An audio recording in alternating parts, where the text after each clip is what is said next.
مغفرت اور دعائے مغفرت کے اعتبار سے اولین بھی ہے اور مسنون بھی ہے، یا پھر یوں کہوں کہ اگر سورہ اخلاص قرآن کا خلاصہ ہے تو سورہ فاتحہ قرآن کا خاصہ ہے،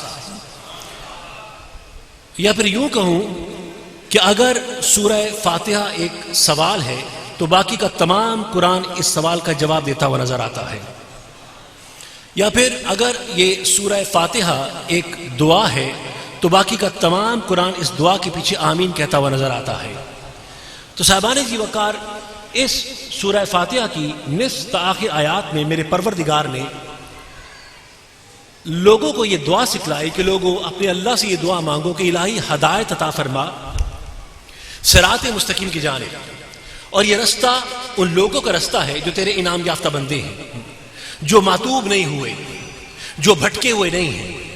تو اس آیات کریمہ میں میرے پروردگار نے اپنے کچھ مخصوص انعام یافتہ بندوں کا ذکر کیا۔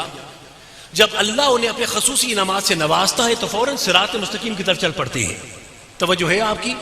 تو اب حیرت اسی بات پر ہے، مقام حیرت یہ ہے، مقام تجسس یہ ہے، اور مقام فکر یہ ہے کہ خدا کے حضور نماز پڑھتے ہوئے، اس سے کلام کرتے ہوئے، اس کے سامنے سجدہ کرتے ہوئے، اس کے سامنے رکوع کرتے ہوئے، اس سے دعا مانگتے ہوئے تم خود خدا سے اس کا رستہ نہیں مانگ رہے لیکن اس کے بنائے ہوئے بندوں کا رستہ مانگ رہے ہو۔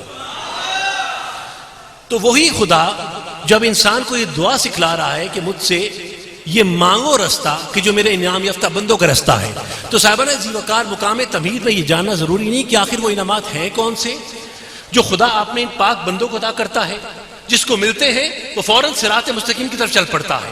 تو انعامات کی مد میں میرے مولا نے سب سے پہلے سورہ نحل میں آواز دی کہ بسم اللہ الرحمن الرحیم فَمَا الَّذِينَ فُضِّلُوا بِرَدِّ رِزْقِهِمْ عَلَىٰ مَا مَلَكَتْ أَيْمَانُهُمْ فَهُمْ فِيهِ سَوَّاءٌ آفَا بِنِعْمَتِ يَجْحَدُونَ۔ خدا فرماتا ہے اللہ وہ ہے جس نے سروئے زمین پر بعض کو بعض پر رزق میں فضیلت عنایت فرمائی، بعض کو بعض پر رزق میں درجہ عنایت فرمایا۔ تو اب وہ لوگ کہ جن کو ہم نے اس دنیا میں اضافی مال سے نواز دیا ہے، وہ کیوں نہیں اس اضافی مال کو اس کے حقیقی وارثوں، غلاموں، لونڈیوں، مسکینوں تک واپس لوٹا دیتے تاکہ معاشرے میں توازن قائم رہ سکے۔ صاحبان جی وقار، اب عربی کی فساد پر غور کیجیے۔ بیٹا بیٹھ جائیے، بیٹھ جاؤ، شاباش۔ مول صاحب اب کوئی حرکت رہو، ٹھیک؟ اب یہ چند دقیقے ہیں جن میں گلدستہ بنا کر مجھے ہدیہ کرنا ہے اور آپ کی دعاؤں کا مستحق بننا ہے، ٹھیک؟ اب اگر یہ دقیقے مل ہی گئے ہیں تو ان کو غنیمت جانی ہے۔ اور بہت عرصے کے بعد آیا، وہ کچھ اور مقام تھا، یہ کچھ اور مقام ہے۔ توجہ ہے؟ تو وہ بات تو سن لی، وہ تھی نقل، یہ ہے اصل۔ وہ تھی نقل اور یہ ہے اصل۔ اب اصل کی اصل بات سنو، توجہ ہے آپ کی؟ اور اگر نبی کی ہو تو پھر نبی کے بن کے دکھاؤ۔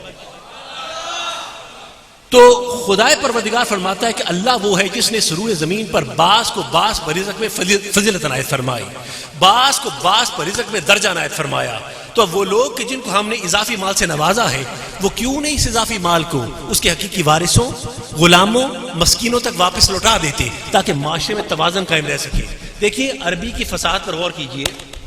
علماء کرام بیٹھے ہیں، خدا نے یہ نہیں کہا کہ غریبوں کا مال انہیں دے دو، بلکہ کہا واپس لوٹا دو۔ دیکھیے دے دیا، بیٹا بیٹھ جائے، آپ کدھر جا رہے ہیں؟ اب یہ رخ مت بدلیے، میری اس طرح سے توجہ جو ہے بالکل اکھڑتی ہے، اور میں چاہتا ہوں کہ جو تحقیقیں میرے پاس ہیں ان کی خوبصورت انداز سے ایک گلدستہ بنا کر میں آپ کو ہدیہ کروں۔ دیکھیے یہ ممبر مجھے اختیار دیتا ہے کہ میں آپ پر اپنی گرفت کو مضبوط رکھوں، ورنہ میری کیا اوقات، لیکن یہ ممبر اختیار دیتا ہے، ٹھیک؟ تو اب یہ بات مقام تکبر میں نہیں لیکن مقام تشکر میں عرض کر رہا ہوں۔ تو عربی کی فصاحت پہ غور کیجئے، خدا نے یہ نہیں کہا کہ غریبوں کا مال انہیں دے دو، بلکہ کہ واپس لوٹا دو۔ دے دیا اور پلٹا دیا میں فرق ہوتا ہے، یعنی خدا فرمانا یہ چاہ رہا ہے کہ مال حقیقتاً غریبوں کا تھا، دنیا میں امانتاً امیروں کو دیا گیا، اور اب خدا دنیا میں امیروں کو حکم کر رہا ہے کہ غریبوں کی امانتیں واپس لوٹا دو تاکہ معاشرے میں توازن قائم رہ سکے۔ اور پھر فرمایا کہ آفا بنعمت اللہ یجحدون، اور تمہیں کیا ہوا ہے کہ تم اللہ کی نعمت کا انکار کرتے ہو؟ تو پہلے مقام پر اس خدا نے تمہارے رزق کو اپنا انعام قرار دیا۔ تو پہلا انعام کون سا ہے؟ بولیے پہلا انعام کون سا ہے؟ رزق. آپ کا مال، آپ کی دولت جو آپ کماتے ہو، اس کو اللہ نے اپنا انعام قرار دیا. تو پہلا انعام کون سا ہے؟ میرے ساتھ ساتھ رہیے گا. پہلا انعام کون سا ہے؟ رزق. اور اب دوسرے مقام پر اسی آیت کے فوراً بعد میرے مولا نے ارشاد فرمایا کہ بسم اللہ الرحمن الرحیم وَجَعَلَكُم مِّنْ أَزْوَاجِكُم بَنِينَ وَحَفَدَةً وَرَزَقَكُم مِّنَ الطَّيِّبَاتِ أَفَبِالْبَاطِلِ يُؤْمِنُونَ وَبِنِعْمَتِ اللَّهِ هُمْ يَكْفُرُونَ. خدا فرماتا ہے اللہ وہ ہے جس نے تمہیں تمہاری بیویوں کے بطن سے بیٹے عنایت کیے. بنینا تمہیں بیٹے عنایت کیے، وَحَفَدَةً اور تمہیں پوتے عنایت کیے. آفا بالباطل یؤمنون اور تمہیں کیا ہوا ہے کہ تم جھوٹی باتوں پر ایمان لاتے ہو. وَبِنِعْمَتِ اللَّهِ هُمْ يَكْفُرُونَ اور خدا کی اس نعمت کا انکار کرتے ہو. تو پہلے مقام پر خدا نے تمہارے رزق کو اپنا انعام قرار دیا، اور اب دوسرے مقام پر خدا نے تمہاری اولاد کو بھی اپنا انعام قرار دیا. تو صاحبان جی وقار کتنے انعامات ہو گئے؟ دیکھیں یہ تمہیدی کلمات استوار کرنا بہت ضروری ہے. ایک مرتبہ تمہید استوار ہو گئی تو میں آپ کے مزاج پر پلٹ کر واپس آؤں گا. بس مجھے اجازت دیجئے کہ میں تمہیدی کلمات کو استوار کروں. تو کتنے انعامات ہو گئے؟ دو. پہلا رزق اور دوسرا تمہاری اولاد. تو دو انعامات ہو گئے نا. اور اب خدا پروردگار نے تیسرے مقام پر تمہاری زندگی، تمہاری جان کو بھی اپنا انعام قرار دیا. اسی سورہ نحل میں ڈائریکٹلی نہیں کہا، انڈائریکٹلی کہا، یعنی بلا واسطہ نہیں کہا لیکن بالواسطہ اسی سورہ نحل میں آواز دی کہ بسم اللہ الرحمن الرحیم واللہ اخرجکم من بطون امہاتکم لا تعلمون شیئا وجعلکم السمع والابصار والافئدۃ لعلکم تشکرون. خدا فرماتا ہے اللہ وہ ہے جس نے تمہیں تمہاری ماؤں کے پیٹ سے اس حال میں باہر نکالا کہ لا تعلمون شیئا، تمہارے پاس کسی چیز کا کوئی علم نہ تھا. تم مطلق جاہل تھے، مطلق بے علم تھے، تمہارے سطح شعور پر کوئی حرف کندہ نہ تھا، ایک کورے کاغذ کی مانند تھے. پھر اللہ نے تمہیں علم دینے کے لیے سمع، سننے کی طاقت عنایت فرمائی، والابصار اور تمہیں دیکھنے کی طاقت عنایت فرمائی، والافئدۃ اور اس نے محسوس کرنے کے لیے دھڑکتا ہوا دل دیا. یہ سب کچھ کیوں کیا؟ لعلکم تشکرون، تاکہ تم خدا کے شکریہ ادا کرنے والے بن جاؤ. صاحبان جی وقار بڑے صاحب علم مجمع بیٹھا ہے اور مجھے اپنے کلام کے کجمع جو ہونے پر کوئی بھروسہ نہیں ہے، لیکن خدا کی قسم تمہارے حسن سماعت پر بھروسہ ہے مجھے. اور اسی بھروسے کے ساتھ یہ بات سمجھا رہا ہوں آپ کو کہ یہ سننا، دیکھنا اور دل، اس کا تعلق کس سے ہے قبلہ؟ آپ کی زندگی سے، آپ کی جان سے. تو خدا پروردگار نے تیسرے مقام پر آپ کو زندگی دی، انعام دیا. کیوں؟ تاکہ آپ خدا کے شکریہ ادا کرنے والے بن جائیں. دیکھیے حضرت، آپ کسی چیز کا شکریہ اس وقت ادا کرتے ہیں جب آپ کو کوئی انعام ملتا ہے. جب آپ کو بولیے کوئی انعام ملتا ہے اس وقت آپ اس کا شکریہ ادا کرتے ہیں. تو خدا نے تیسرے مقام پر آپ کو جان، زندگی عطا فرمائی. ٹھیک، تو اب کتنے انعامات ہو گئے؟ تین. پہلا رزق، دوسرا، تیسرا بولیے جان، تمہاری زندگی. تو یہ تین انعامات ہو گئے. یہ قرآن کی آیات کو پیش کر رہا ہوں، میں نے اپنی طرف سے نہیں کہا، قرآن نے ان تینوں کو انعامات قرار دیا. اب صاحبان جی وقار میں نے خدا کے ہاتھ جوڑ لیے، یہ میں نے جڑے ہاتھوں کو دیکھیے. میں نے کہا مولا کیا یہی وہ انعامات ہیں؟ یہ مال، جان، اولاد، یہ وہ انعامات ہیں جو تو اپنے پاک بندوں کو عطا کرتا ہے؟ جس کو ملتے ہیں وہ صراط مستقیم کی طرف چل پڑتا ہے. کیا یہ وہ انعامات ہیں؟ مولا معاف کریں، اگر یہ وہ انعامات ہیں نا تو یہ انعامات تو فرعون کے پاس بھی بہت تھے.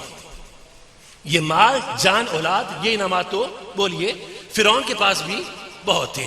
یہ انعامات تو نے حامان کو بھی دیے، یہ انعامات نمرود کے پاس بھی تھے، یہ انعامات ابو لہب کے پاس بھی تھے، ابو جہل کے پاس بھی تھے، یہ انعامات تو نے اس یزید لعین کافر کو بھی دیے. تو کیا وہ بھی تیرے انعام یافتہ بندے بن گئے؟ کیا ہمیں بھی ان کے پیچھے چلنا چاہیے؟ تو جواب ملا مرتضی ہرگز نہیں. یہ مال، جان، اولاد یہ وہ انعامات نہیں ہیں، کیونکہ وما اموالکم ولا اولادکم باللتی تقربکم عندنا زلفا، یہ مال، جان، اولاد، یہ انعامات تمہیں اللہ سے قریب نہیں کر سکتے، کیونکہ خرد ہوئی ہے زمان و مکان کی زناری، نہ زمان ہے نہ مکان. لا الہ الا اللہ.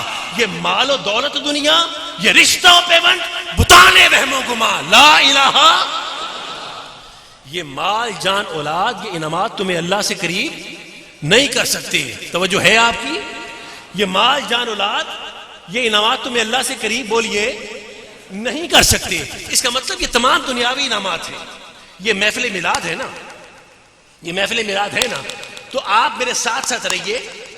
آپ میرے مزاج کو جانتے ہیں اور پرانے بزرگ تو بہت اچھی طرح سے جانتے ہیں، تو میں جانتا ہوں کہ مجھے اپنے دوستوں کے مزاج پر کیسے پورا اترنا ہے، لیکن خدا کے واسطے ہاتھ جوڑ رہا ہوں کہ ذرا میرے ساتھ ساتھ رہیے گا۔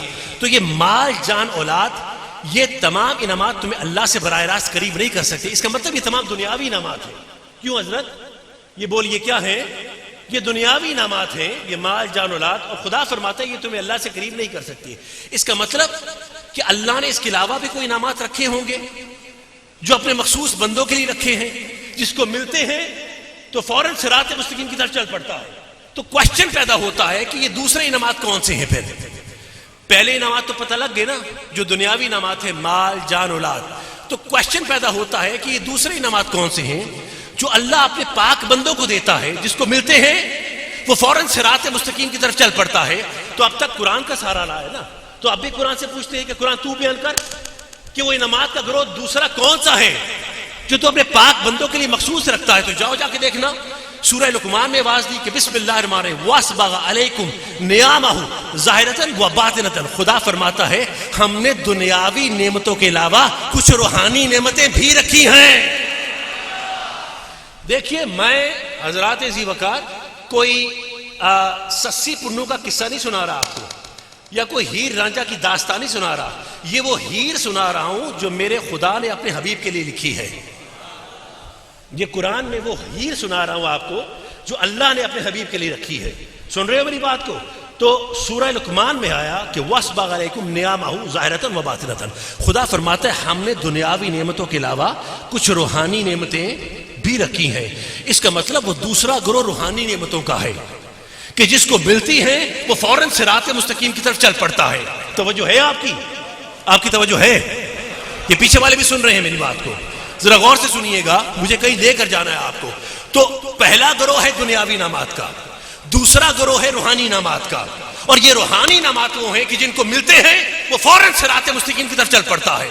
اب سوال پیدا ہوتا ہے کہ دنیاوی انعامات کا تو پتہ لگ گیا کہ مال ہے، جان ہے، اولاد ہے، تو کوشچن میرا یہ ہے اپنے دوستوں سے کہ یہ روحانی انعامات میں کون کون سے انعامات ہیں؟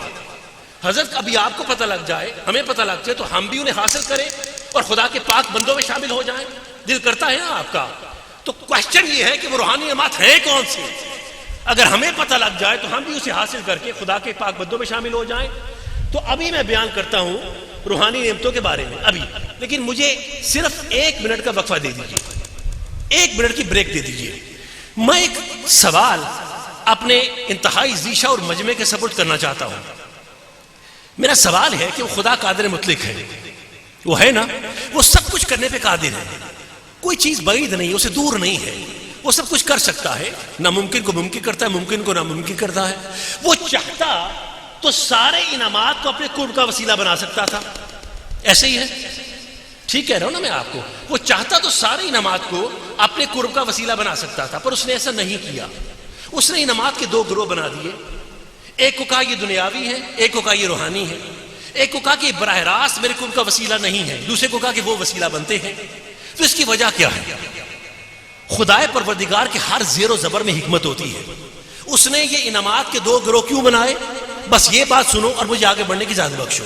دیکھیے، میرا کون سا محترم مجمع سننے والا یہ نہیں جانتا کہ جو دنیاوی نعمتیں ہیں یہ سب نکلی ہیں دنیا سے۔ یہ کہاں سے نکلی ہیں؟ بولیے کہاں سے نکلی ہیں؟ جتنے دنیاوی نعمتیں ہیں، انعامات ہیں، یہ نکلے ہیں دنیا سے۔ اور آپ میں سے کون نہیں جانتا، اور کون سا میرا بچہ نہیں جانتا کہ دنیا فانی ہے، ہائے فنا ہو جانے والی ہے، یہ باقی نہیں رہے گی۔ اس کا مطلب جتنی دنیاوی نعمتیں ہیں حضرت وہ بھی فانی ہیں، اور جس پر آئیں گی اسے بھی فنا ہونے سے بچا نہیں سکتی۔ میں ایسے ہی ٹھیک کہہ رہا ہوں؟ دنیا فانی ہے تو جتنی دنیاوی نعمتیں ہیں وہ بھی فانی ہیں، جس پر آئیں گی اسے بھی فنا ہونے سے بچا نہیں سکتی۔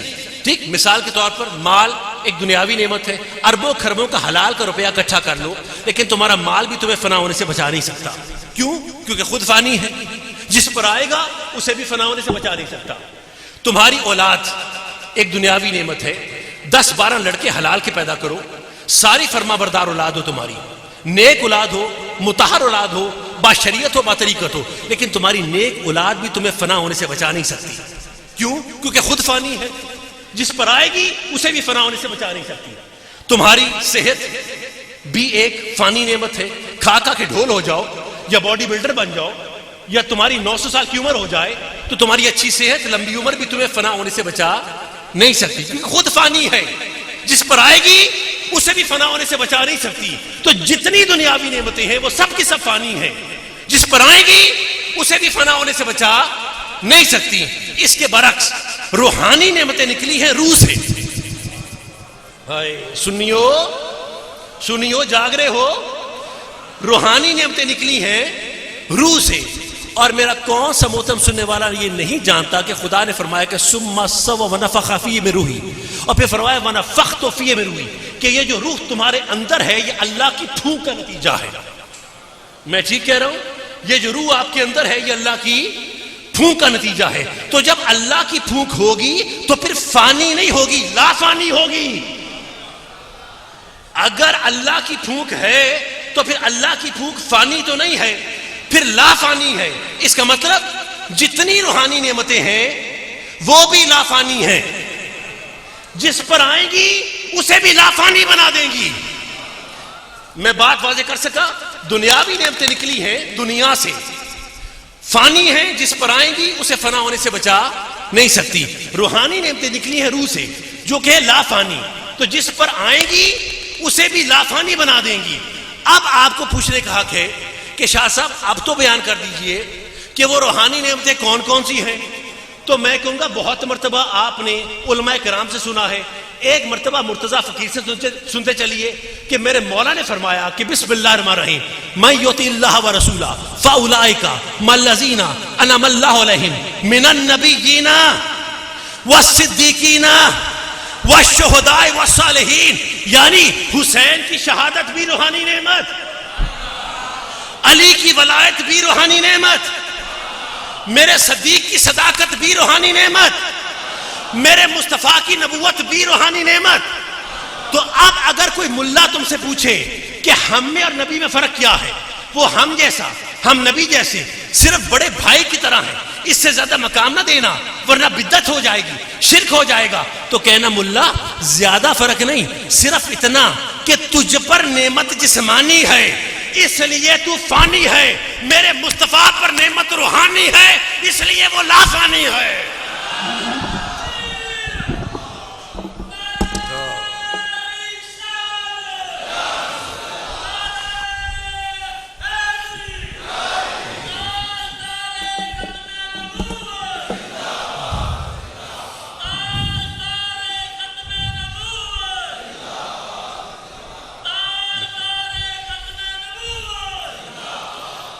گفتگو منتقل ہو رہی ہے آپ تک؟ ہو رہی؟ کیا مجھے نہیں پتا کہ وہ ادھر رہتے ہیں کہ ادھر رہتے ہیں، ادھر رہتے ہیں کہ ادھر رہتے ہیں. حضرات ذی وقار بہتر جانے گی علماء کرام. لیکن اگر کبھی مل جائیں اور کہیں کہ کیا فرق ہے ہم میں اور نبی میں، کہنا قبلہ زیادہ فرق نہیں ہے، صرف اتنا کہ تجھ پر نعمت جسمانی ہے اس لیے تو فانی ہے، میرے مصطفیٰ پر نعمت روحانی ہے اس لیے وہ لا فانی ہے. یعنی روشن ہے نقش سید ابرار آج بھی، محفوظ ہے حضور کا کردار آج بھی، سنتے ہیں کان آپ کی گفتار آج بھی، نظروں میں ہے وہ عالم انوار آج بھی، ایک ایک ادا حضور کی مشہود ہے یہاں، میرا رسول آج بھی موجود ہے یہاں،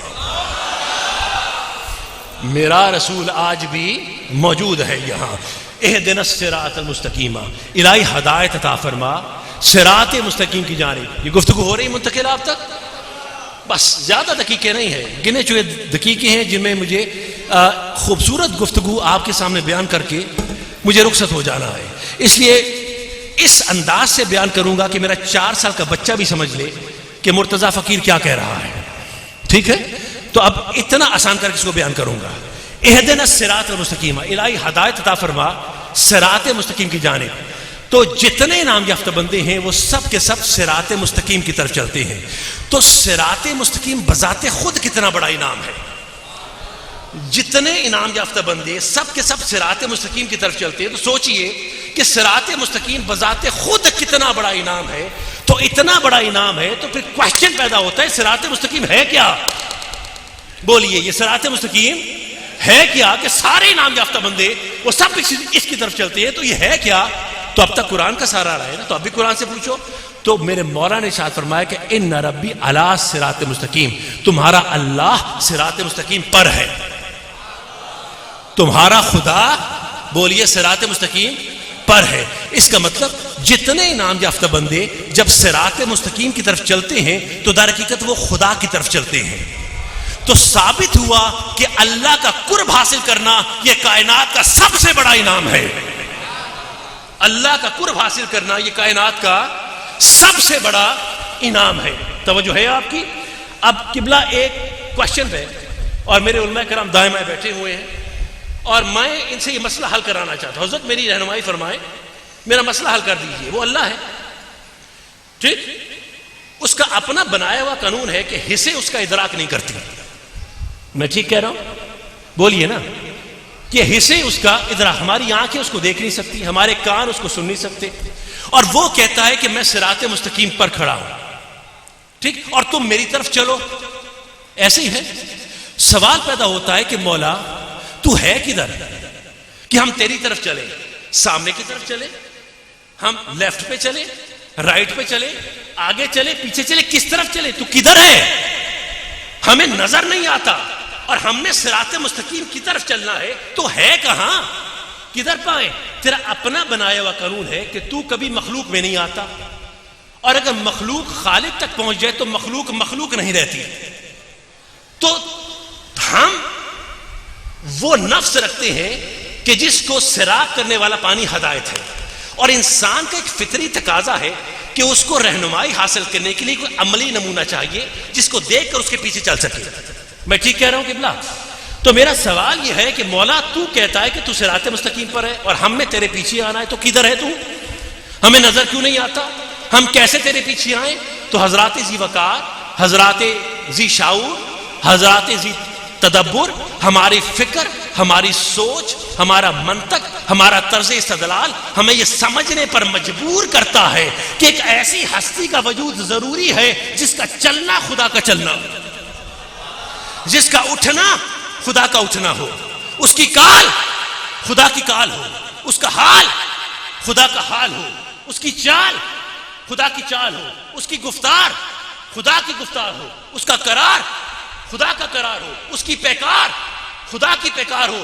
اگر وہ صراط مستقیم پر کھڑا ہو تو اپنے اللہ کی صفات کا آئینہ دار بن کے کھڑا ہو، جب اس کو دیکھے تو یقین کرے کہ ہاں اگر یہ ہے تو پھر اللہ بھی ہے۔ میں سمجھا پایا آپ کو؟ ہماری سوچ یہ سمجھنے پر مجبور کرتی ہے کہ ایسی ہستی کا وجود ضروری ہے کہ جس کا چلنا اٹھنا بیٹھنا اللہ کا ہو، جس کو دیکھے تو یقین کرے کہ ہاں اگر یہ صراط مستقیم پر کھڑا ہے تو پھر اللہ بھی ہے۔ تو وہ ہے کون کہ جو خدا کا خلیفہ بن کے کھڑا ہے اور خدا کی صفات کا آئینہ دار بن کے کھڑا ہے؟ وہ کون ہے؟ کتنے ڈور پہنے ہونے پل کے ہی آیا ایسا ہے یا سننا آیا ایسا گال میں؟ یہ بدتمیزی ہے اور یہ محفل کے آداب کے خلاف ہے۔ اب اگر آئے ہو تو پھر بیٹھو اور نبی کی بات سنو، آپ کو سمجھ آئے نہ آئے ایک بات طے ہے کہ میں ذکر مصطفیٰ کر رہا ہوں۔ میں عرض کر چکا کہ مجھے ممبر اختیار دیتا ہے کہ میں آپ پر اپنی گرفت کو مضبوط رکھوں، اس لیے میں چاہتا ہوں کہ مجھے زیادہ آپ کے دقیقے نہ لینے پڑے اور میں آپ کی سماعتوں پر بوجھ نہ بنوں، لیکن جو نبی کے ماننے والے ہیں انہیں نبی کا ذکر چاہے صبح میں ہو چاہے شام میں ہو، چاہے سرد میں ہو چاہے گرم میں ہو، وہ اسے قبول کرتے ہیں۔ توجہ ہے آپ کی؟ اس لیے میں چاہتا ہوں کہ تھوڑا سا میرے ساتھ رہیے، اور اب اگر آئے ہو تو پھر بن کے بیٹھو اور یہ محفل چلے گی اور بزرگوں کی نگاہ بھی رہے گی۔ لیکن مرتضیٰ کو پھر کب موقع ملے آپ سے ملاقات کا شرف حاصل ہو مجھے، لیکن میں چاہتا ہوں کہ آپ جو دقیقے ملے ہیں مجھے اور موقع ملا ہے اس کو غنیمت جانو۔ کہاں گلی کے چوراہوں پر یہ باتیں سنو گے؟ آج اگر یہ موقع ملا تو سنتے چلو ہم سے ذرا، ٹھیک؟ اب یہ کدھر چل پڑے ہیں؟ کتنے ہیں بھائی؟ کون ہے؟ اب کوئی حرکت نہ ہو، یہ میرے مزاج کے بالکل، میں ایک ایسی درگاہ سے تعلق رکھتا ہوں کہ جہاں پر ہمیں ہماری ماں کی گود میں جو گھٹی دی جاتی ہے وہ ادب کی دی جاتی ہے، اور ہمیں ادب ہی سکھا. اور یہ طریقت عین ادب کا ہی نام ہے. یہ آپ کے فقط یہ لنگروں کا اور یہ فقط آپ کی محفلوں کو سجانے کا نام نہیں ہے. اگر آپ ادب شناس نہیں ہو تو آپ اس فیض کو قبول کرنے کے حقدار نہیں ہیں. ٹھیک؟ تو میں چاہتا ہوں کہ محفل پاک میں جہاں با یزید بستامی جیسے اور جنید بغدادی جیسے سانس روک کے بیٹھا کرتے تھے، تو چلیں اس رستے پر کھڑے تو رہیے، منزل پر پہنچے نہ پہنچے لیکن اس رستے کے مسافر تو رہیے آپ. تو اس لیے اگر ادب شناس ہو تو پھر تھوڑا سا ادب دکھاؤ، اس محفل پاک کی رونق کو بڑھاؤ. آپ سن رہے ہیں میری بات کو؟ یا آپ پر بوجھ تو نہیں بن رہی گفتگو؟ ٹھیک، میں چاہتا ہوں یہ محبت سمیٹ کے رخصت ہوں. ایک کلاس والے سے درینہ تعلق ہے، پرانا تعلق ہے، اور اسی تعلق کی نسبت سے حاضر ہوا ہوں. آپ سن رہے ہیں میری بات کو؟ توجہ ہے آپ کی؟ تو صاحبان ذی وقار، اب کوشچن پیدا ہوتا ہے کہ وہ ہے کون کہ جو خدا کی صفات کا آئینہ دار بن کے کھڑا ہے اور جو صراط مستقیم پر ہے، جس کو دیکھے تو یقین کرے کہ ہاں اگر یہ صراط مستقیم پر ہے تو اللہ بھی ہے. تو اب وہ ہوگا کون؟ توجہ ہے آپ کی؟ وہ ہے کون؟ تو مجھے اس ہستی کو تلاش کرنا ہے. دیکھیے اب بہت غور سے سنیے گا. ہم اکثر یہ دعا کرتے ہیں کہ پروردگار ہمیں صراط مستقیم پر رکھیں. آپ دعا کرتے ہیں؟ آپ دعا کرتے ہیں نا؟ مرید اپنے پیروں کو کہتا ہے کہ جناب دعا کیجئے اللہ پاک ہمیں صراط مستقیم پر رکھے. ایسے ہی ہے شاگرد اپنے استاد کو کہتا ہے جناب دعا کیجئے کہ اللہ پاک ہمیں صراط مستقیم پر رکھے. اولاد اپنے والدین کو کہتی ہے جناب دعا کیجئے اللہ ہمیں صراط مستقیم پر رکھے. میں ٹھیک کہہ رہا ہوں؟ ٹھیک. تو انسان کی یہ خواہش ہے کہ وہ صراط مستقیم پر آ جائے، لیکن میں کون ہوتا ہوں کہ آپ کی دعاؤں پر شک کروں اور آپ کے دعاؤں کے خلوص پر شک کروں؟ آپ جانے، آپ کا خدا جانے کس کیفیت میں آپ دعا مانگتے ہیں. لیکن اس ممبر کی قسم اٹھا کے کہتا ہوں، اور اس ممبر کو ممبر رسول کی شبیہ سمجھ کر اس پر ہاتھ رکھ کے قسم اٹھاتا ہوں کہ آپ نیک عمل کر کے، نیک نیت کے ساتھ آپ اگر یہ مانگیں اور دعا کریں کہ الہی میں صراط مستقیم پر رکھ، تو اس کے باوجود بھی آپ کبھی صراط مستقیم پر نہیں آ سکتے. اس کے باوجود بھی آپ بولیے صراط مستقیم پر نہیں آ سکتے. آپ دعا کیا کرتے ہیں؟ اہدنا الصراط المستقیم، الہی ہدایت عطا فرما صراط مستقیم کی جانب. یہ نہیں کہتے صراط مستقیم پر. آپ سن رہے ہیں حضرت؟ یہ دعا نہیں کرتے کہ صراط مستقیم پر ہماری رہنمائی فرما. دعا کرتے ہو اہدنا الصراط المستقیم، الہی ہمیں ہدایت عطا فرما صراط مستقیم کی جانب پر نہیں. آپ ہلے نہیں ہیں. چلے تھوڑا سا جملے کے وزن کو اور بڑھاتا ہوں. بڑے بڑے غوث کتب ابدال، بڑے بڑے مجدد اور آئمہ یہ نہیں کہہ سکتے کہ وہ صراط مستقیم پر ہے. ابھی بھی آپ نہیں ہلے. چلے تھوڑا چیلنج کو اور بڑھا دیتے ہیں، تھوڑی گفتگو کا وزن اور بڑھاتے ہیں. بڑے بڑے جلیل القدر انبیاء بلکہ اولو العزم پیغمبر بھی نہیں کہہ سکتے کہ وہ صراط مستقیم پر ہے. بڑے بڑے جلیل القدر انبیاء بھی یہ نہیں کہہ سکتے، اولو العزم پیغمبر یہ نہیں کہہ سکتے کہ وہ صراط مستقیم پر ہے. ہر کوئی نہیں کہہ سکتا، ہر کوئی نہیں کہہ سکتا کہ وہ صراط مستقیم پر ہے. میں دوبارہ کہہ رہا ہوں، ہر کوئی نہیں کہہ سکتا. ایک مرتبہ، ہر کوئی نہیں کہہ سکتا، پر کوئی ہے. ہر کوئی نہیں، پر کوئی ہے جو کہہ سکتا ہے کہ وہ صراط مستقیم پر ہے. مرتضیٰ کو آپ کے ساتھ مل کر ان مختصر سے لمحات میں اس کوئی کو تلاش کرنا ہے کہ وہ کوئی ہے کون. اٹھاؤ ادھر میرے تک ادھر. میں نقشبندیاں خفیدہ آدیاں جلی میں مندہ کوئی نہیں، خفید میں چھڑدا کوئی نہیں، پر اس وقت جلی کا وقت ہے. ذرا سو میری طرف متوجہ رہیے. آپ سن رہے ہیں؟ سن رہے ہیں؟ کوئی ہے، ہر کوئی نہیں، پر کوئی ہے جو کہہ سکتا ہے کہ وہ صراط مستقیم پر ہے. مجھے تلاش کرنا ہے کہ وہ کوئی ہے کون. وہ کوئی ہے کون جو صراط مستقیم پر کھڑا ہے اور اپنے اللہ کا خلیفہ بن کے کھڑا ہے، خدا کی صفات کا آئینہ دار بن کے کھڑا ہے. وہ ہے کون؟ وہ سنیو، وہ ہے کون کہ جو صراط مستقیم پر کھڑا ہے اور خدا کی صفات کا آئینہ دار بن کے کھڑا ہے. میں نے بہت وزنی جملہ کہا کہ بڑے بڑے انبیاء یہ نہیں کہہ سکتے کہ وہ صراط مستقیم پر ہیں. کہا نا, اب مجھے اس کو جواز بھی فراہم کرنا ہے. اب ذرا سنیے, تھوڑی سی میں بات ہے اور علماء کرام کو پیش کر رہا ہوں اور اپنے دوستوں کو بھی اس انداز سے پیش کروں گا کہ گفتگو آپ تک منتقل ہو جائے. دیکھیں, عربی زبان میں 2 حروف جار ہیں. ایک ہے الف سے ایلا اور ایک ہے عین سے الا. الف سے ایلا کا مطلب ہوتا ہے کسی چیز کی طرف, ٹورڈ سم تھنگ, کسی چیز کی طرف, اور عین سے الا کا مطلب ہوتا ہے کسی چیز پر. بات منتقل ہوئی؟ الف سے الا کا مطلب ہے کسی چیز کی طرف اور عین سے الا کا مطلب ہے کسی چیز پر. پہلے میں اپنے بچوں کے لیے بیان کر دوں یہ حروف جار ہوتے کیا ہیں. آپ اسٹوڈنٹس ہیں, اسکول کالجز میں پڑھتے ہیں, تو آپ انگلش اردو کے مضامین بھی پڑھتے ہیں. تو جیسے انگلش زبان کی پروپوزیشن ہوتی ہے to, on, off, in, with وغیرہ وغیرہ پڑھتے ہیں نا, اردو زبان کی پروپوزیشن ہوتی ہے کا, کے, کی, وہ, تو, میں, پر وغیرہ وغیرہ. یہ حروف ہوتے ہیں نا. تو یہ اردو زبان کی پروپوزیشن ہے. اسی طرح سے عربی زبان کی بھی پروپوزیشن ہوتی ہے, اس کو کہتے ہیں حروف جار. بات سمجھ میں آ گئی آپ کو؟ اردو زبان کی بھی پروپوزیشن ہے, اسے کہتے ہیں حروف جار. ان میں سے 2 حروف میں نے پیش کیے, ایک الف سے ایلا اور ایک عین سے الا. الف سے الا کا مطلب کیا ہے؟ کسی چیز کی طرف, اشارہ ہے, ٹورڈ سم تھنگ, کسی چیز کی جانب. اور عین سے الا کا مطلب کیا ہے؟ کسی چیز پر. بات واضح ہوئی؟ الف سے الا کا مطلب کسی چیز کی طرف, عین سے الا کسی چیز پر. مثال سے بات کو واضح کروں, اس محفل پاک میں آپ بھی بیٹھے ہو, میں بھی بیٹھا ہوں, آپ بھی صاحب کرم ہو, میں بھی صاحب کرم ہوں, آپ بھی صاحب فضل ہو, میں بھی صاحب فضل ہوں, آپ بھی صاحب قسمت ہو, میں بھی صاحب قسمت ہوں. کیوں؟ کیونکہ محفل میلاد مصطفیٰ میں بیٹھے ہیں. اس کے باوجود آپ میں اور مجھ میں فرق ہے. وہ فرق یہ ہے کہ آپ سب کے سب ممبر کی طرف منہ کر کے بیٹھے ہیں, میں اکیلا ہوں جو ممبر پر بیٹھا ہوں. آپ سب کے لیے الہ ہے, میرے لیے الہ ہے. بات واضح ہو گئی؟ آپ سب کے لیے الہ ہے, میرے لیے الہ ہے. مثال سے بات واضح ہو گئی؟ سو الف سے الہ کا مطلب کسی چیز کی طرف, عین سے الہ کا مطلب کسی چیز پر.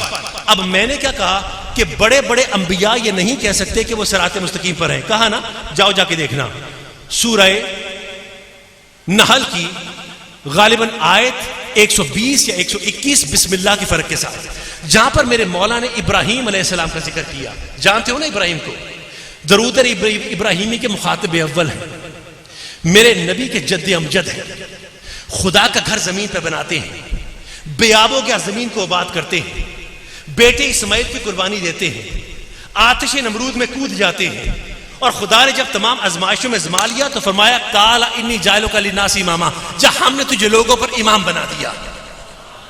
یہ وہ پہلا رسول ہے جس سے امامت ولایت کا آغاز ہوتا ہے. یہ وہ پہلا رسول ہے, بولیے, جس سے امامت ولایت کا آغاز ہوتا ہے. دیکھیے, ابراہیم کو نبوت مل چکی تھی, رسالت مل چکی تھی, بعد میں کہا کہ اب ہم تجھے لوگوں پر امام بناتے ہیں. تو یہ وہ رسول ہے جس سے امامت ولایت کا آغاز ہوتا ہے.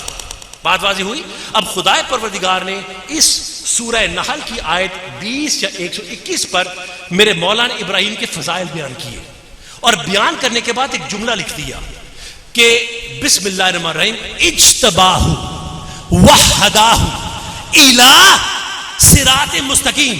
ہم نے ابراہیم کو چن لیا اور ہدایت کی صراط مستقیم کی طرف.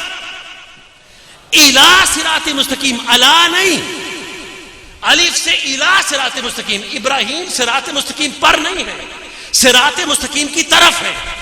اب میں آپ کو چیلنج دیتا ہوں کہ جو پورا 30 پاروں کا قرآن لاؤ, مرتضیٰ کو کہیں سے کسی بھی عربی کی زاویے سے یہ لا کے دکھا دو کہ ابراہیم صراط مستقیم پر ہے, لکھا ہو, خدا کی قسم میں اسی وقت یہاں پر تقریر کرنی چھوڑ دوں گا. حفاظ بیٹھے ہیں, مجھے کوئی ایک مقام لا کے دکھا دے, لیکن میں جانتا ہوں پورے قرآن میں کہیں نہیں ملے گا آپ کو. ابراہیم کے لیے کہیں نہیں لکھا کہ وہ صراط مستقیم پر ہے, بلکہ الہ صراط مستقیم, وہ صراط مستقیم کی طرف ہے. لیکن میں نے آپ کو ابراہیم کا چیلنج تو نہیں دیا, میں نے تو آپ کو 1,23,999 انبیاء کرام کا چیلنج دیا ہے. تو جاؤ جا کے دوبارہ قرآن کھولو اور جاؤ جا کے دیکھو سورہ انعام کی غالباً آیت 87 ہے یا 86 بسم اللہ کے فرق کے ساتھ. میرے مولا نے یہ واحد مقام ہے پورے قرآن میں جہاں پر اللہ نے آدم سے لے کر عیسیٰ تک سارے جلیل القدر انبیاء کے نام اکٹھے لیے ہیں. قرآن کا کوئی دوسرا ایسا اور مقام نہیں ہے جہاں پر سب انبیاء کے نام اکٹھے آئے ہوں. یہ وہ مقام ہے جہاں پر خدا نے آدم سے لے کر عیسیٰ تک سارے انبیاء کے نام اکٹھے لیے. دو لفظوں کے ساتھ ان کا فضل بیان کیا. سنیے گا, بیان کرنے کے بعد سب سے آخر میں خدا نے سب کے لیے اکٹھا ایک جملہ لکھ دیا کہ بسم اللہ الرحمن الرحیم وَاجْتَبَيْنَهُمْ وَهَدَيْنَهُمْ إِلَىٰ صراط مستقیم. ہم نے ان سب کو چن لیا اور ہدایت کی صراط مستقیم کی طرف. الا نہیں, الى صراط مستقیم. یہ سارے انبیاء صراط مستقیم پر نہیں ہے بلکہ صراط مستقیم کی طرف ہے. یعنی اب میں دوبارہ چیلنج دے رہا ہوں, آپ کو دوبارہ دے رہا ہوں اور علماء کرام کی موجودگی میں دے رہا ہوں. میرے سامنے یہاں پر بیٹھے ہوئے ابھی 30 پاروں کا قرآن کھولیے اور مرتضیٰ کو آدم سے لے کر عیسیٰ تک کسی ایک نبی کے لیے لا کے دکھا دو, ایک نبی کے لیے جس کے لیے لکھا ہو کہ وہ صراط مستقیم پر ہے. میں ہمیشہ کے لیے آپ کے کلاس والا کے اندر آنا چھوڑ دوں گا. بڑا اچھا موقع ہے مجھے روکنے کا, لیکن نبی کے غلاموں کو کوئی روک نہیں سکتا. پورے قرآن میں آپ کو کہیں نہیں ملے گا. کیوں؟ کیونکہ آدم صراط مستقیم کی طرف, نوح ادریس صراط مستقیم کی طرف, ابراہیم اسماعیل صراط مستقیم کی طرف, یعقوب و یوسف صراط مستقیم کی طرف, موسیٰ اور ہارون صراط مستقیم کی طرف, یحییٰ اور عیسیٰ صراط مستقیم کی طرف. 1,23,999 انبیاء کرام صراط مستقیم کی طرف پر نہیں. اور اب تمہارا نبی, میرا نبی, آمینہ کا لال محمد مصطفیٰ, بسم اللہ الرحمن الرحیم, یاسین والقرآن الحکیم انک لمن المرسلین علی صراط مستقیم. ارے او سید و سردار, ارے او طیب و طاہر, اس حکمت بھرے قرآن کی قسم جس کو ہم نے تجھ پر نازل فرمایا. ارے سارے رسولوں میں ایک تو ہے جو صراط مستقیم پر ہے. سارے رسولوں میں تو ہے.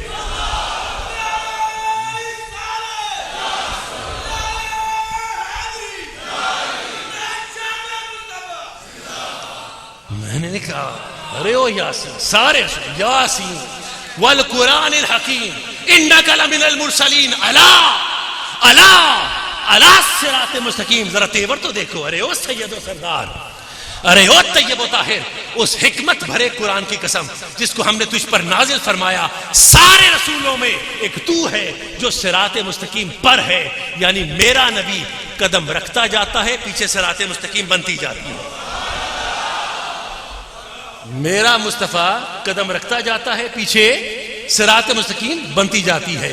تو کلاس والا کے اندر بیٹھ کر آج یہ قرارداد پاس ہو گئی.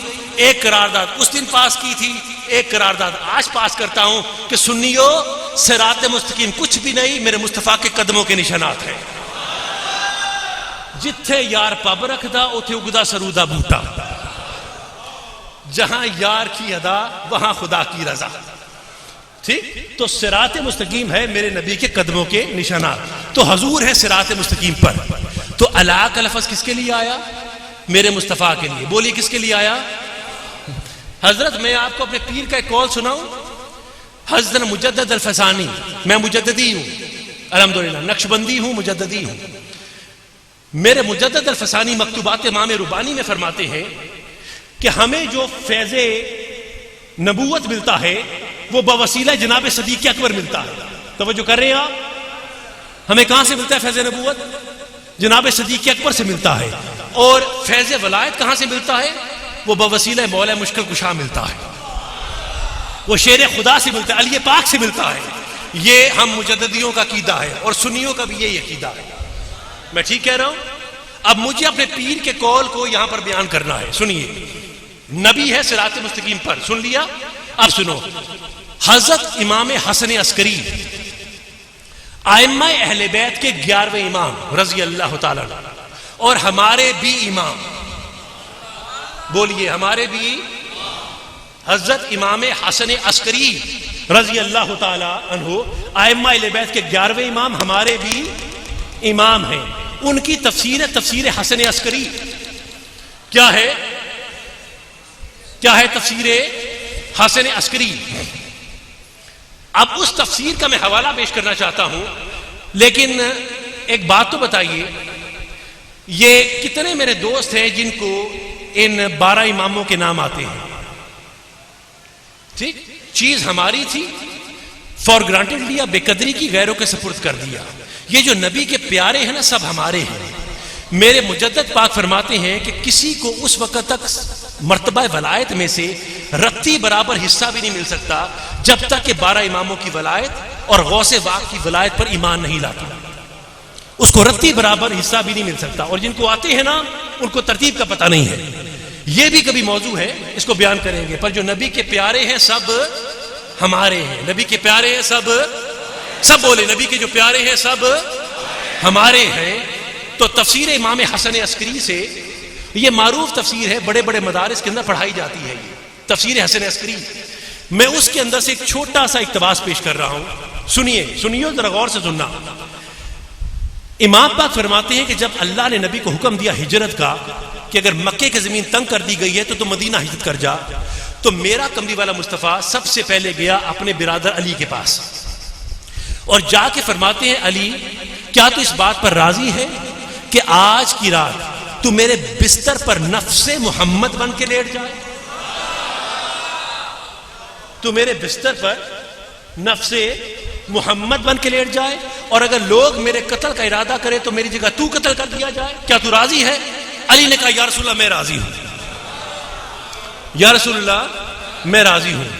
اب علی کی رضائیں لینے کے بعد میرا نبی اس کے پاس گیا جو شفیق بھی ہے، عتیق بھی ہے، رفیق بھی ہے، صدیق بھی ہے.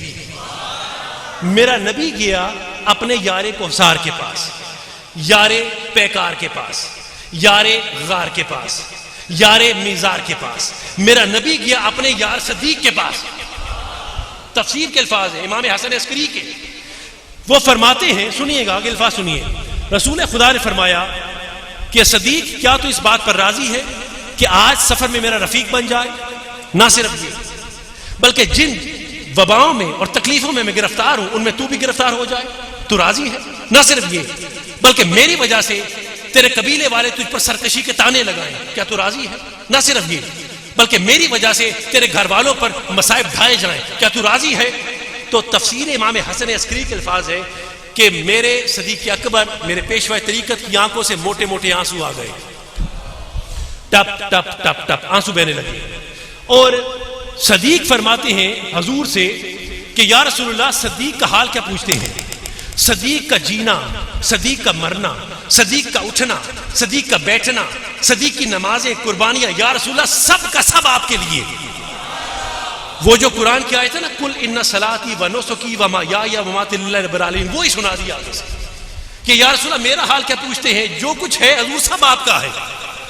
اب جو الفاظ ہیں اس کے لیے میں نے تفسیر کا انتخاب کیا. سنیے، رسول خدا نے جناب سیدنا صدیق اکبر کو مخاطب کیا کہ اے ابو بکر، اگر تیری زبان تیرے دل کے موافق ہے، یعنی جو زبان پر ہے وہی تیرے دل میں ہے، اگر ایسا ہی ہے، زبان دل کا ساتھ دیتی ہے، تو میں آمینہ کا لال، ختم نبوت کا تاج پہننے والا، تجھ سے اس بات کا وعدہ کرتا ہوں کہ خدا تجھے میرے ساتھ وہ مرتبہ عطا فرمائے گا جو ایک جسم کو اپنے سائے کے ساتھ ہوتا ہے. جو ایک جسم کو اپنے سائے کے ساتھ ہوتا ہے. سنیو، ہمارا یہ عقیدہ ہے کہ میرے مصطفیٰ کا کوئی سایہ نہ تھا، پر جو سائے کی طرح جڑ کے رہا وہ میرے صدیق اکبر کی ذات تھی. جو سائے کی طرح جڑ کے رہا وہ میرے صدیق اکبر کی ذات تھی. اب آپ کو بتانے کا ضرورت ہے مجھے کہ جہاں پر جسم ہوتا ہے وہیں اس کا سایہ ہوتا ہے؟ بولیے حضرت، جہاں پر جسم ہے وہیں پر اس کا سایہ ہوتا ہے. میں الفاظ بدل دوں، نبوت جسم ہے، صداقت اس کا سایہ. نبوت جسم ہے، صداقت اس کا سایہ. تو جہاں جسم وہاں پر سایہ، یعنی اگر نبوت کو سار پہ تو صداقت بھی کو سار پہ. نبوت اگر پیکار میں، صداقت بھی پیکار میں. نبوت اگر قرار میں، صداقت بھی قرار میں. نبوت اگر غار میں، صداقت بھی غار میں. نبوت اگر میزار میں، صداقت بھی میزار میں. تو نبوت اگر صراط مستقیم پر تو پھر صداقت بھی صراط مستقیم پر. تبھی تو اقبال نے کہا کہ پروانے کو شمع بلبل کو پھول بس، صدیق کے لیے ہے خدا کا رسول بس، صدیق کے لیے.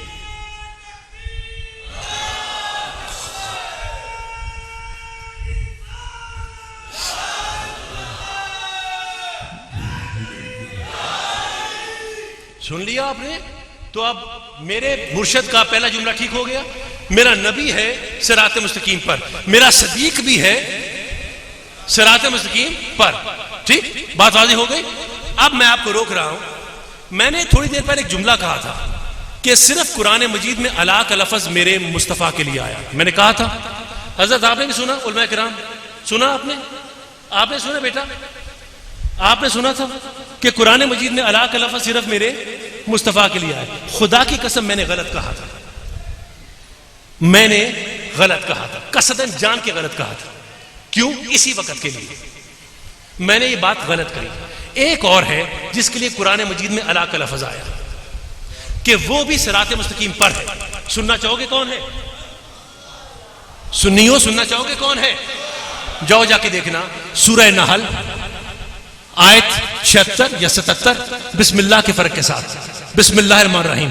وَضَرَبَ اللَّهُ مَثَلًا رَجُلَيْنِ أَحَدُهُمَا أَبْكَمُ لَا يَقْدِرُ عَلَى شَيْءٍ وَهُوَ كَلٌّ عَلَى مَوْلَاهُ أَيْنَمَا يُوَجِّهُ لَا يَأْتِي بِخَيْرٍ هَلْ يَسْتَوِي هُوَ وَمَن يَأْمُرُ بِالْعَدْلِ وَهُوَ عَلَى صِرَاطٍ مُسْتَقِيمٍ وَهُوَ عَلَى صِرَاطٍ مُسْتَقِيمٍ وَهُوَ عَلَى صِرَاطٍ مُسْتَقِيمٍ. خدائے پروردگار مثال پیش کرتا ہے، سنتے ہیں میری بات، ایک گنگے بہرے شخص کی جو اپنے مالک پر بوجھ ہے. جب اس کا مالک اسے کسی کام سے بھیجتا ہے تو کبھی خیر کی خبر نہیں لاتا. خدا فرماتا ہے کہ ایسا شخص اس کی برابری کر سکتا ہے جو عدل کا حکم دیتا ہے اور صراط مستقیم پر ہے. ٹھیک، یہ میں نے کہا سورہ نحل ہے آیت 76 یا 77. وہاں پر میرے مولا نے فرمایا کہ ایک اور ہے جو عدل کا حکم دیتا ہے اور صراط مستقیم پر ہے. صیغہ واحد ہے، وہ ہے جو صراط مستقیم پر ہے. یہ دوسرا کون ہے جس کے لیے قرآن میں اللہ کا لفظ آیا؟ پہلے تو ہے مصطفیٰ جن کے لیے براہ راست قرآن میں اللہ کا لفظ آیا. اب یہ دوسرا کون ہے؟ سننا چاہو گے کون ہے؟ اسی وقت کے لیے تو آپ کو بٹھائے رکھا ہے یہاں پر. سنو، حضرت عبداللہ ابن مسعود رضی اللہ تعالیٰ عنہ آپ اس حدیث کو روایت کرتے ہیں، اور اس آیت کا شان نزول اس سے زیادہ خوبصورت اور واضح نہیں ہو سکتا. جانتے ہو عبداللہ ابن مسعود کون ہے؟ یہ وہ صحابی رسول ہے کہ ہم جو احناف ہیں نا، حنفی، جو نعمان بن ثابت کے پیروکار ہیں، تو امام اعظم امام ابو حنیفہ نے جب فقہ ترتیب دیا تو زیادہ تر جو روایات تھی نا وہ عبداللہ ابن مسعود سے لی تھی. کن سے لی تھی؟ عبداللہ ابن مسعود سے زیادہ تر روایات لی تھی. اس کی وجہ کیا تھی؟ امام اعظم نے اسے کیوں کیا؟ کیونکہ عبداللہ ابن مسعود وہ صحابی رسول تھے جو حالت نماز میں بالکل مصطفیٰ کے پیچھے کھڑے ہوتے تھے، حضور کے بالکل پیچھے کھڑے ہوتے تھے. حضور کا عصا مبارک نماز میں اپنے ساتھ رکھتے تھے اور حضور کی نالین پاک کو سینے پہ باندھ کے رکھتے تھے. سینے پہ. آپ کہتے ہو کہ نبی کا خیال آ جائے نماز میں تو نماز باطل ہو جاتی ہے. ارے وہ تو جوڑے جوڑے بھی سینے پہ باندھ کے رکھتے تھے. شوق تیرا اگر نہ ہو میری نماز کا امام، میرا قیام بھی حجاب، میرا سجود بھی حجاب. ٹھیک، تو یہ ہے عبداللہ ابن مسعود. اب وہ اس شان نزول کو پیش کرتے ہیں. ان کی حدیث ہے، سنیے گا. فرماتے ہیں ایک مرتبہ ہم حضور کی امامت میں نماز ادا کر رہے تھے. کہتے ہیں جیسی نماز ختم ہوئی میں بھاگا، دوڑا اور باہر دروازے پہ آ کے کھڑا ہو گیا اور سرکار دو عالم کا انتظار کرنے لگا. اسی اثنا میں حضور آئے تو میں نے آپ کا راستہ روک لیا. آپ کا دوسرا دروازہ گھر میں کھلتا تھا اور فرماتے ہیں کہ میں نے حضور کا راستہ روکا اور کہا یا رسول اللہ، اپنے گھر تشریف لے جانے سے پہلے گستاخی کی معافی چاہتا ہوں، میرے سوال کا جواب تو دے دے. تو رسول خدا نے فرمایا کہ ابن مسعود سوال پیش کر. ابن مسعود سوال پیش کر.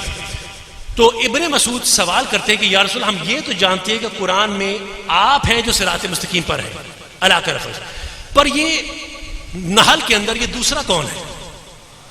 میں عرض کر چکا اس سے زیادہ واضح شان نزول کوئی نہیں ہو سکتا. یہ دوسرا کون ہے کہ جس کے لیے قرآن میں آیا کہ وہ بھی صراط مستقیم پر ہے، جو عدل کا حکم دیتا ہے؟ یہ کون ہے؟ سوال سنا آپ نے؟ سنا؟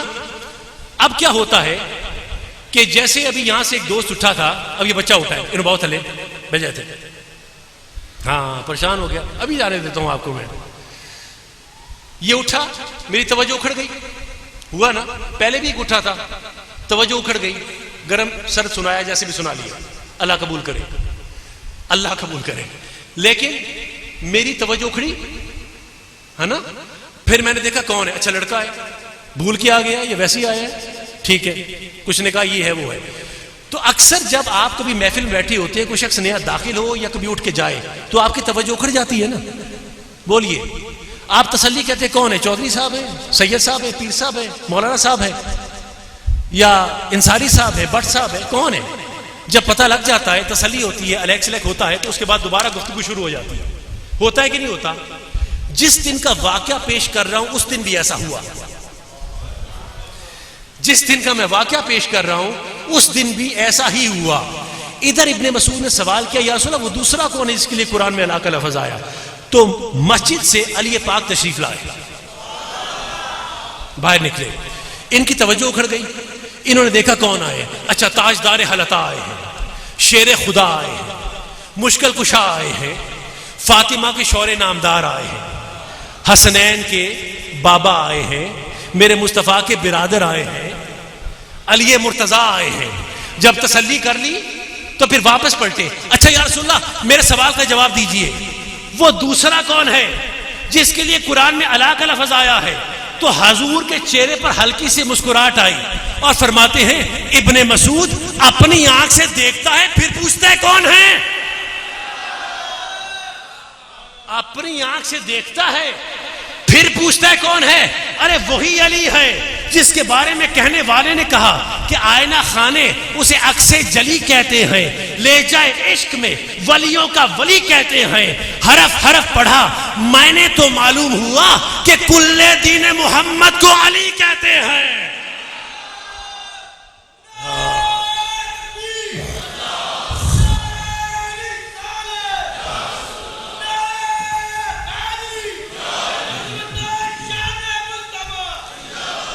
کون سا ایسا دل ہے جو علی کے نام کو سن کر نہ جھوم اٹھے؟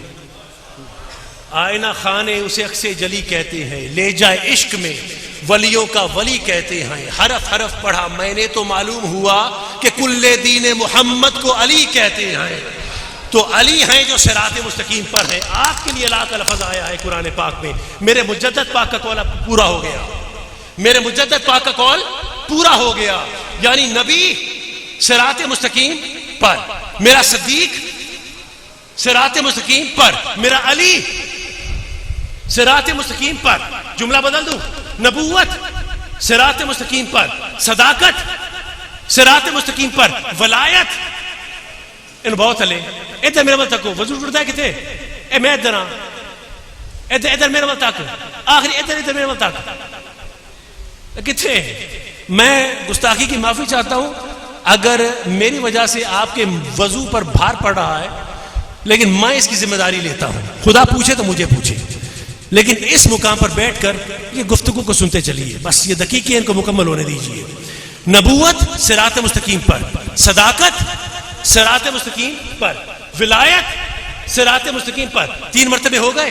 آخری بات، ایک چوتھا بھی ہے جو کہتا ہے میں بھی بیٹھا ہوں، بس بیٹھا ہوں، دھکے سے بیٹھا ہوں، میں بیٹھ گیا ہوں، اب دھکے سے بیٹھا ہوں اور بیٹھا رہوں گا جب تک مجھے مہلت ملی ہے. وہ کون ہے کہ جب خدا نے فرما کہ تجھے اس کے سامنے سجدہ کرنے سے کس نے روکا جسے میں نے اپنے دونوں ہاتھوں سے بنایا؟ لما خلقت بیدی، جس کو میں نے اپنے دونوں ہاتھوں سے بنایا. تو اس نے کیا کہا تھا کہ مولا میں اس سے بہتر ہوں. تو خدا نے کہا فخرج، دفع ہو جا، میری بات سے نکل جا. تو وہ بھی بیٹھا ہے. یعنی قرآن میں آیا ہے کہ کالا فبما اغویتنی لا اقعدن لهم صراطک المستقیم. خدا فرماتا ہے کہ شیطان کہتا ہے کہ مولا تو نے مجھے گمراہ کیا، میں وعدہ کرتا ہوں تیرے صراط مستقیم پر بیٹھوں گا اور تیرے آنے جانے والوں کو گمراہ کرتا رہوں گا. ایسے ہی ہے سورہ اعراف کے اندر آیا کہ اب مجھے بتائیے شیطان نے کیا کہا کہ مولا تو نے مجھے گمراہ کیا، مجھے گمراہ کیا. دیکھیے شیطان کا عقیدہ ہے کہ اللہ گمراہ کرتا ہے، مومن کا عقیدہ نہیں ہے. اِنَّا هَدَيْنَاهُ السَّبِيلَ اِمَّا شَاكِرًا وَإِمَّا كَفُورًا. اللہ ہے جو ہدایت کا رستہ دکھاتا ہے اور تم پہ چھوڑتا ہے، چاہے تو پکڑ کر شاکر بن جاؤ، چاہے تو چھوڑ کر کافر بن جاؤ، مرضی تمہاری. تو یہ شیطان کا عقیدہ ہے کہ اللہ گمراہ کرتا ہے، مومن کا عقیدہ نہیں ہے. سنتے ہیں میری بات کو؟ مومن کا عقیدہ نہیں ہے. مومن کا عقیدہ یہ ہے کہ اللہ سراپا خیر ہے، اللہ سراپا خیر ہے. تو شیطان نے کہا کہ مولا تو نے مجھے گمراہ کیا، میں وعدہ کرتا ہوں تیرے صراط مستقیم پر بیٹھوں گا اور تیرے آنے جانے والوں کو گمراہ کرتا رہوں گا. اب میرا سوال ہے، شیطان گمراہ کرے گا تو کس سے کرے گا؟ بولیے حضرت. شیطان صراط مستقیم پر ہے نا، تو اگر گمراہ کرے گا تو کس سے کرے گا؟ اب میرے ساتھ وہ سلوک مت کریے کہ ساری رات ہیر سنی، سویرے اٹھ کے پوچھا کہ ہیر کڑی سے کہ منڈا سے. اب وہ حال میرے ساتھ نہ کریں. میں ابھی بیان کیا کہ صراط مستقیم پر یا تو نبوت ہے، یا صداقت ہے، یا ولایت ہے. نبی بھی صراط مستقیم پر، صدیق بھی صراط مستقیم پر، علی بھی صراط مستقیم پر. تو اگر شیطان گمراہ کرے گا تو یا تو نبی کے پاس جانے والوں سے گمراہ کرے گا، یا تو صدیق کے پاس جانے والوں سے گمراہ کرے گا، یا تو علی کے پاس جانے والوں سے گمراہ کرے گا. تو اب اگر تم نے دیکھنا ہے کہ شیطان کا کون ہے اور رحمان کا کون ہے تو زیادہ فلسفوں میں جانے کی ضرورت نہیں ہے. چند نعرے لگا کے دیکھ لو. ایک نعرہ رسالت، نعرہ تحقیق اور نعرہ حیدری. اگر چہرے پہ ناراضگی آ جائے تو سمجھنا کنی ہے، اور اگر چہرہ مسکرا اٹھے تو سمجھنا سنی ہے.